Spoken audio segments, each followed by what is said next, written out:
There's something to be said about products that claim to return to tradition, even in our little sphere as we bicker about what yesteryear was actually like. Giantlands sought to return to tradition, bringing on some of the more venerable talents such as James M. Ward and Larry Elmore back to the mix. However, Giantland falls on its face not from a return to tradition, but of failing to realize that Gamma World came out 30 fucking years ago. Giantlands is a game out of time, one that wouldn't be entirely out of place in 1982. Using a percentile system, the players take the role of spirits who explored the ruined Earth after Gaia got pissed and power slammed Earth back into the magical world of I can't believe it's not Gamma World or just Rifts. But because life isn't simple, 90% of the characters are actually just based on their ability scores: spirit, mind, body, toughness, and urgency, and luck technically. Ranked out of 100, you need to determine these scores, but how do you do it, you ask? Point by stat arrays, maybe 30 plus 2d10. No, that's hilarious. 1d100.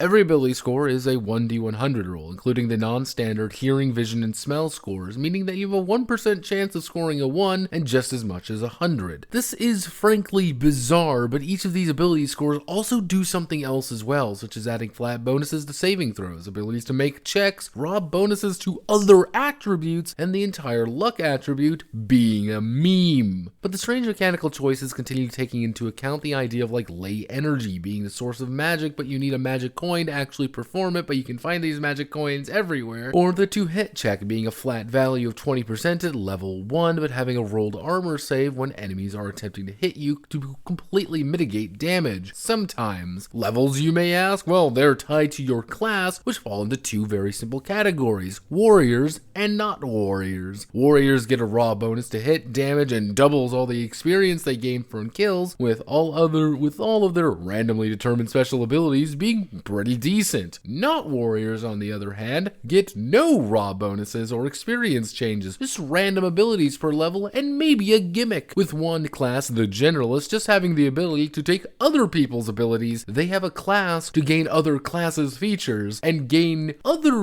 abilities from their own tree, being able to cook things well. Topping all of this off is a bizarre inclusion like having no equipment, just random items a character has, random mutations which range from OK to set an ability score to 120, or the entire fact that certain species allow you to pretty much mulch any enemy you come across while others get barely anything. Giantlands is a game that rewards the lucky over anything. If you're unfortunate enough to not simply be lucky, you just roll again until you are lucky. Get the most overpowered character and go for it. In Gamma World, these overpowered characters were fairly common, but here's a little catch. In Gamma World, a few good hits means you're dead on the ground, bleeding to death. In Giantlands, you get lives. You get technically 3 lives to do things with. I really thought about it, but here's a nasty reality. Giantlands is less a game and more of a franchise starter. You've probably heard the memes already, but this is what Giantlands is supposed to be. A vehicle for the goddamn theme park. Not even factoring in the section about the costumes and masks, granting flat bonus to characters, the sigil coins, the random equipment, even the simplicity of the system can be traced back to this being little more than a justification for Steven Deinhardt's LARP fantasy theme park. What interesting ideas that are in Giantlands are smothered by the presence of these things, including Deinhardt's own franchises